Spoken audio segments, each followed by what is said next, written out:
Hello guys, magandang hapon. Ngayon gagawa tayo ng PowerPoint. So, part of my duty here sa simbahan is gagawa ako ng PowerPoint for the day. So, importante po kasi ang PowerPoint sa misa. So, kailangan po makasagot yung mga tao sa mga responses, especially yung responsorial psalm, at saka masundan nila yung reading na binabasa ng lector. So, bakit nga ba nagkakaroon ng PowerPoint? In order na makapag-participate po yung mga nagsisimba.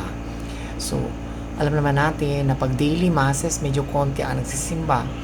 So, kapag linggo, ayan ang maraming nagsisimba.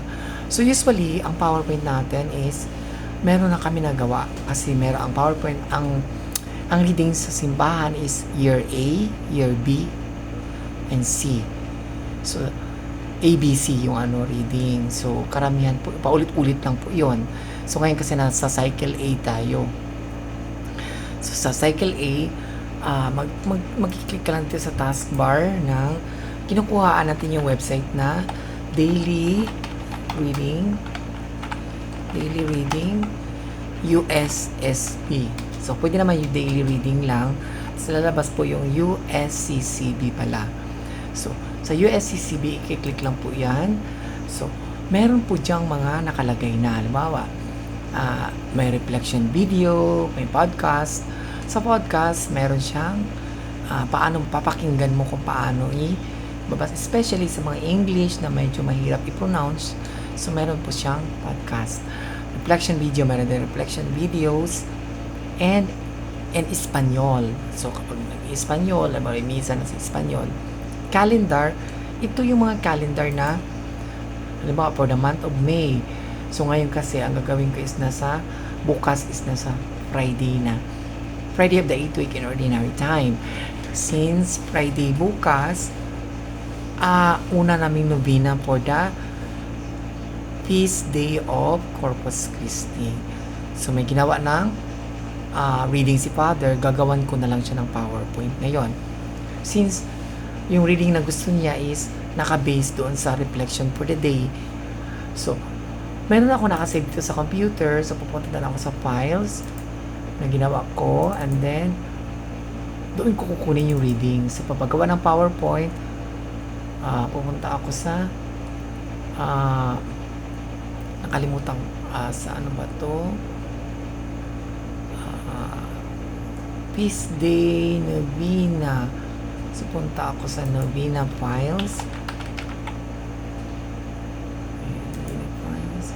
So, 9-day. Novena, sa folder ko is 9-day Novena for the Feast of Corpus Christi. Sa unang araw is ito yan. So, double click. So, yan ang lalabas. So, May 29, Friday, 6 p.m. Yung theme namin bukas is yung The Real Presence of Jesus in the Eucharist. So, ito yung introduction ni Father. So, meron ba kaming guest priest bukas na magmimisa? Si Father Juanito nasa Taya Jr. Isa siyang piarist na pare. So, siya mag-celebrate sa unang misa namin sa Novena ng Corpus Christi. So, ang reading bukas is reading for the Book of Exodus. So, ito po siya. So, first, kakopy ko lang siya yung title ng reading. Babalik ako sa PowerPoint. So, paggawa ng PowerPoint, pag-open mo syempre yung PowerPoint presentation, blank presentation muna.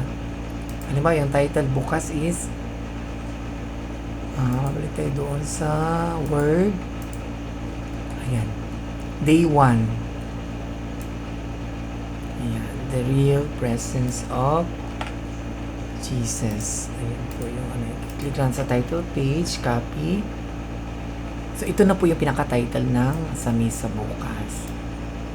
Ayan. Ayan na siya. Tapos, ganyan lang siya. Center lang natin. Tapos, Control A para ma-highlight. And then, pipili tayo ng, usually kasi ang ginagamit namin dito sa simbahan is Arial block. Para at least, malaki po siya. And then, usually, ang size ng font ng PowerPoint namin is 96. Para kahit nasa likod yung mga tao, malayo sila sa screen. So, makapag makita nila yung PowerPoint kahit malayo sila. Since malaki po ito, i-adjust po natin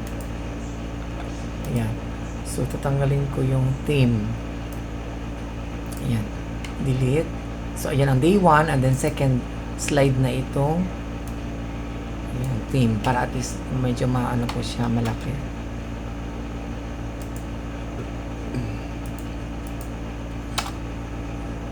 So, ayan lang siya. Ganyan na siya. And then, ito na pinaka-title bukas. Day 1, May 29. So, medyo hindi na siya maganda. Friday.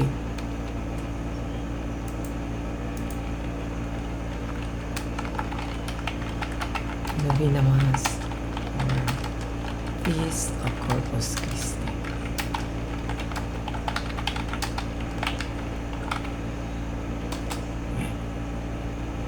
Ayan, ganyan lang siya. Ayan, yung theme, andyan na rin yung theme. Next is yung reading na. Ang gagawin sa reading, mabalik ulit ako dun sa word. Kakopy ko lang po ito. A reading from the first reading from the book of Exodus. So, importante po yung malaman din ng mga tao kung anong reading for the day. Para at least pag uwi nila sa mga bahay nila, makapag-reflect sila ng napakinggan nila yung reading or word of God. So, ganun lang siya. Control D. And then, ikakopy ko lang po ito lahat. So, reading medyo mahaba siya. Reading mo yan. So, ganun lang siya. Control A, Control C. So, Control A para mapalitan po yan. Then, E. Ayan. So, para maging ano yung reading. Actually, ayoko ng ganitong style. So, pag ganitong umaakyat siya, ang ginagawa ko, dinidelete ko siya. Tapos, mag-add ako ng slide. Ayan. Add new slide para at least ayoko kasi na, tapos control, i-paste ko uli para at least hindi na siya